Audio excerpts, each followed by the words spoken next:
Shalom from Jerusalem. My name is Eime and I am the deacon of Christ Church Jerusalem.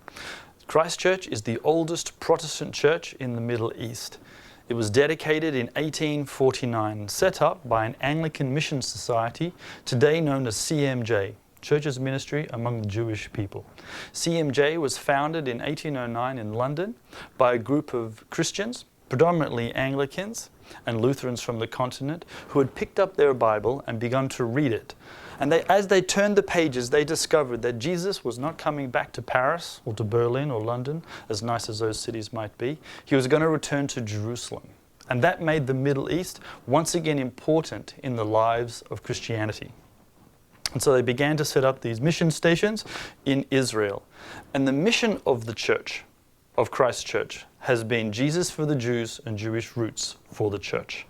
It might surprise many people at Christmas Eve, a time when people get together and sing Christmas carols and the adoration of the baby Jesus coming into a world is predominantly done by Christians, that you would find thousands of Jewish people, Jewish Israelis, secular Jewish Israelis, coming in and visiting churches. Jewish people visiting churches, who would have thought of such a thing, especially 200 years ago?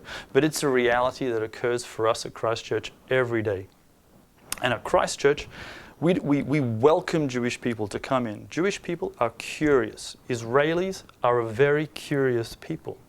And what they do when they all have to go to the army, girls and guys, they have to do a mandatory military service. For 2 years for girls, 3 years for boys, and after that service they often travel the world. They go around the world exploring the jungles of Mexico, the beaches of Australia, the mountains of Nepal. They look and see and taste and are very curious about what other people do, how they do it and why they do it. And that curiosity is still with them while they're in and fulfilling their lives in Israel. And so at Christmas, which is the time of an incredible story, a story that is full of tension. The Christmas story is full of tension in that you have a small girl, pregnant but not married. You have a despotic king who's out to kill babies and destroy any form of rival. You have strangers coming from the east, shepherds, and into this tension you have a baby. And somehow the baby makes it all right.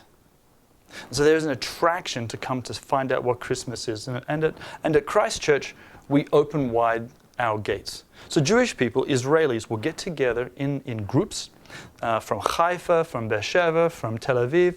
They will take buses to Jerusalem. They will get themselves some guides. And they will go church shopping. That's right. Jewish people will go church shopping. They will go from church to church to church to see, how do the Catholics do Christmas? What do the Greeks do? What are the Russians doing?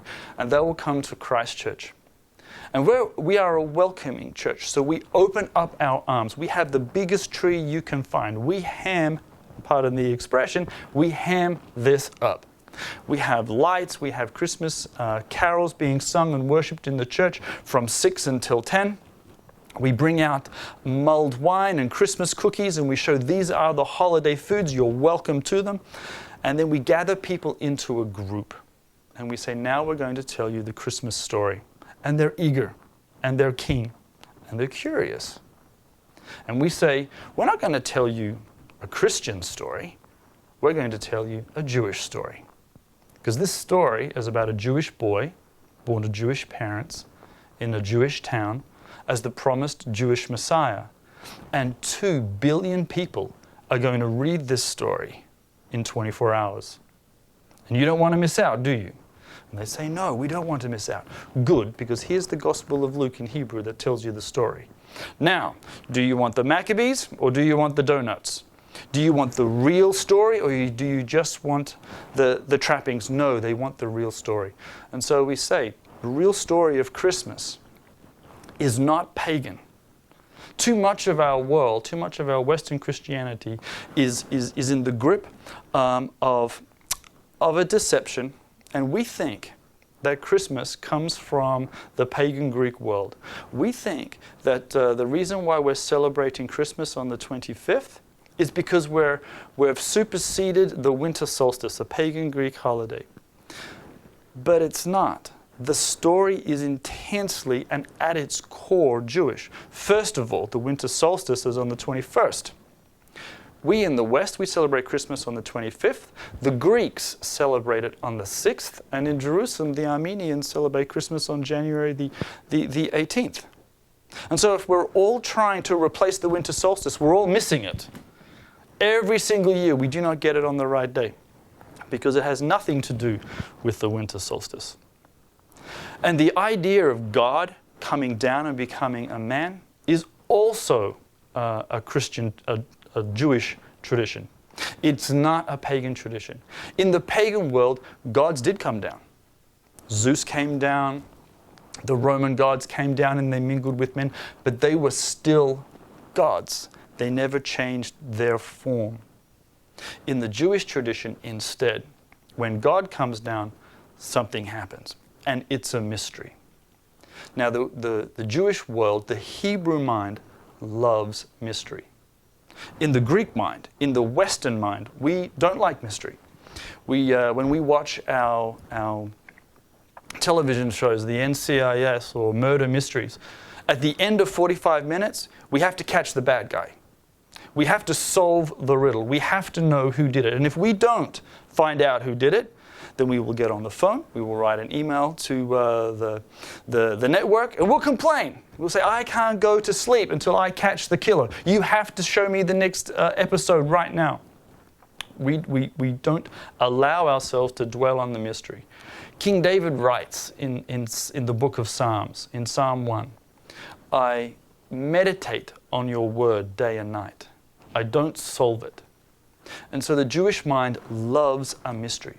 And it's very content to ponder a mystery, sometimes for thousands of years, before the mystery is eventually played out. And this mystery of God coming down starts right at the beginning of the Israelite nation, when God, with a mighty hand and an outstretched arm, reached down into Egypt and pulled out a group of people who didn't know him.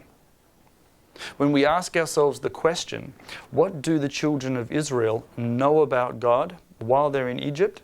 We discover the answer is not very much. They have been in Egypt for 430 years. And what do they know about God? They don't have a prophet. They don't have a temple. They don't have a Bible. And Moses has yet to come out as their Redeemer. So what do they know about God? They know that there's a big guy who made the world and the world went bad. We know that there was a boat, a rainbow, and a giant flood. And then there was a wandering nomad, and now we're all here in Egypt. And it's when you don't know the Lord and when you're living in darkness, that's when he saves and redeems you. And you discover that that same theology is also in the New Testament. While I was a sinner, Christ died for me. Not, I came to know who Jesus was and then his blood set me free. No, Paul reminds us, while I was a sinner, when I didn't know the Lord, that's when I am saved. The same is true of the Jewish people in Israel. They didn't know God. Then with a mighty hand and an outstretched arm, he takes them out of Egypt, and he doesn't take them to the promised land. The purpose of the Exodus is not to get a group of Hebrew slaves into the promised land. If it was, God would have given Moses better directions.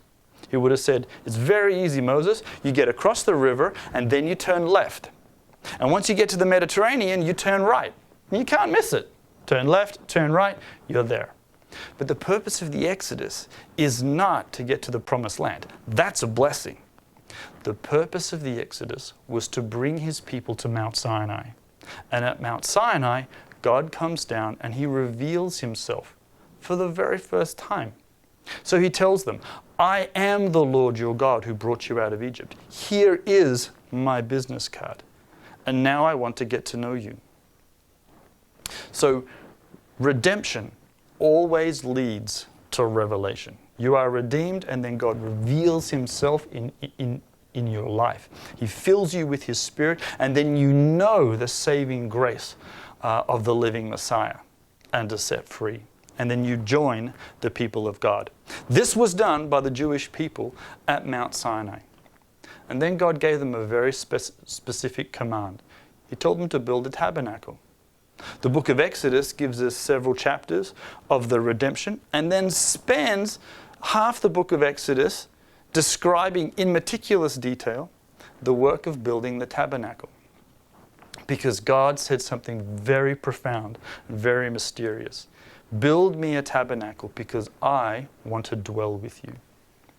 Everybody else's God did not want to dwell with their people. This is what makes the children of Israel, the nation of Israel, distinctive. What makes the children of Israel distinctive? It is not that they have to wear funny clothes.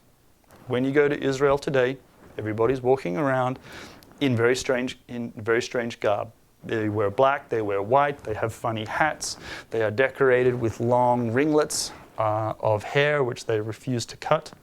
Often they have big shaggy beards. Having funny clothing and wearing little tzitzit strings from the corners of your garment does not make you distinctive, because every other nation wears strange clothes. If I'm a Buddhist monk, I have to wear little orange robes. If I'm a Sikh, I have a turban wrapped around my head. Every other group has funny clothing. And it isn't that the Jewish people have to abstain from foods. That's not what makes them distinctive. Because every other nation has a distinctive food group or a food aversion. If I'm in India, what can't I eat? I can't eat cow. So just because Jewish people can't have bacon and eggs in the morning doesn't mean that they're a distinctive group among nations. What makes them distinctive is God said, build me a tabernacle because I want to live with you. All the other nations' gods lived on top of mountains. They lived in Olympus. They lived in foreign worlds that you had to cross the Rainbow Bridge to get into Asgard. Your gods didn't even live on the same planet. Or they were hidden deep under the earth, guarded by a three-headed dog, locked away inside trees, shepherded by druids, which you had to see first before being able to come into contact with your god. Everybody else's god was remote, was removed, and required a lengthy process to get to. But Israel's God chose to live with them, and that is what makes Israel distinctive. That, as the Jewish people are the root, the shoresh of the Christian faith, that is what makes Christianity distinctive. That God chooses to live with us. And Christmas, once again, you see it in action. God coming down to live with humanity, to live with his people. Now, when you read the book of Exodus, and there's a meticulous detail as to how you build this structure, the material to build the inner sanctum of the tabernacle, the Holy of Holies, was made out of a particular material. Most of us don't know what it is. It's skin. God told us to build the inner working of the tabernacle to be skin. So in the Jewish mind, God lives inside skin. And how long did it take to build the tabernacle? 9 months. Do you see some connections? I hope so. So when we talk to Israelis in Jerusalem, we say this isn't a Christian story, it's a Jewish story. God chooses to dwell with his people, and he wants to do so living inside skin. We're not making this up from the pagan world. Their gods came down, but they remained gods.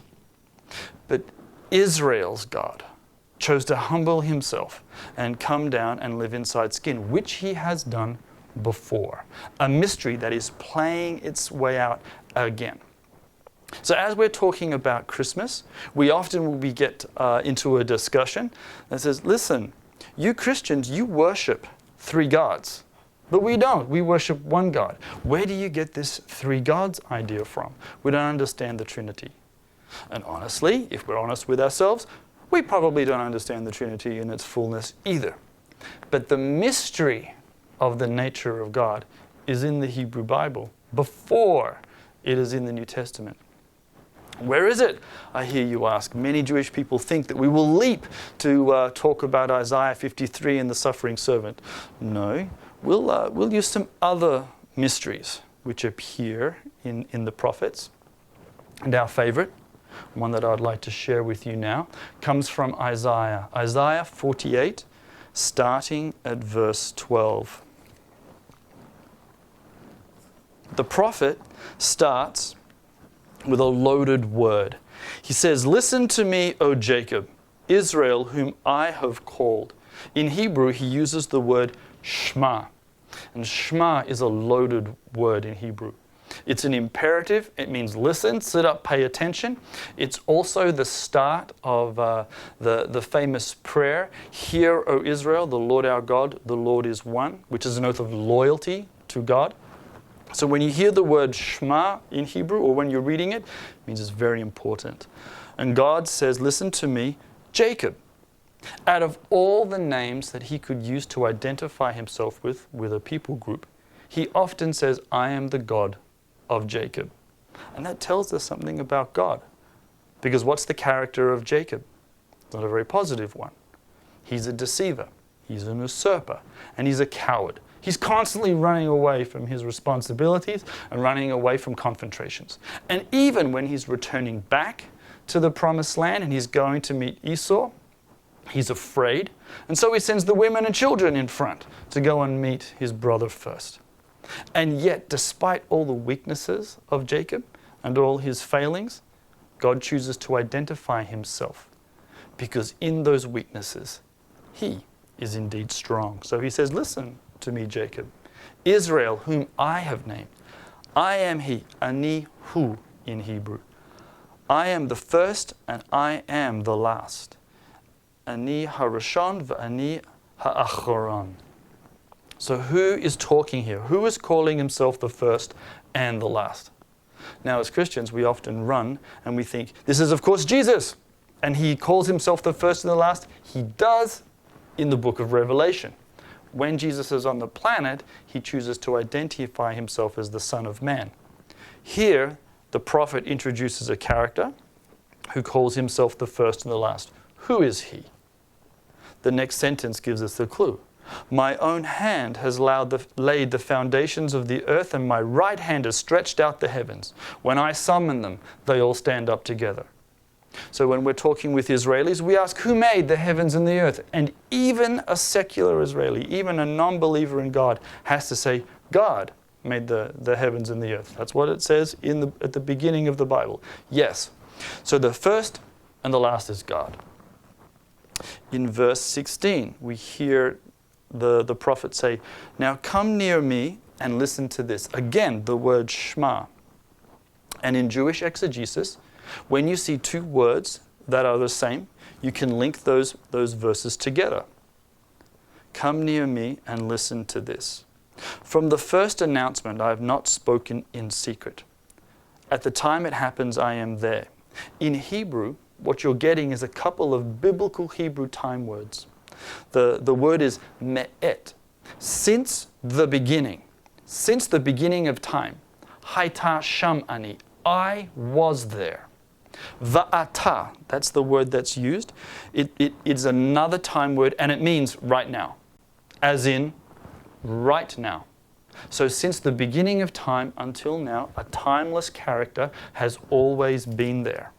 This is the first and the last, the maker of heaven and earth. And then it says, the sovereign Lord, and it uses the direct name of God, Yud-He Vav-He, what we would call Yahweh. God sends me with his Spirit. But we just said that the first and the last, who made the heavens and the earth, and has been there since the beginning until now, is God. But now God is sending this character with his Spirit. It's a mystery. The prophet doesn't unpack what he's just said. He goes on to other subjects. And the mystery plays out again for hundreds of years. So when we sit with Israelis at Christmas time and we say, in the beginning was the Word, and the Word was with God, and the Word was God, and nothing was made without the Word, we're not making something new up. Actually, our faith comes from the Hebrew Bible. What we're seeing is a mystery played out again. God humbling himself, coming to live inside skin, taking 9 months to be built, and then dwelling with his people. And as this community expands, the blessing is the Spirit of God the Spirit of the living God continues to remain inside skin. It's a fantastic story that has conquered the hearts of billions of people around the world and through history. And it's a story of hope, it's a story of light, and it's a story of true joy, of light in the darkness. Shalom from Jerusalem, Merry Christmas, and Happy New Year.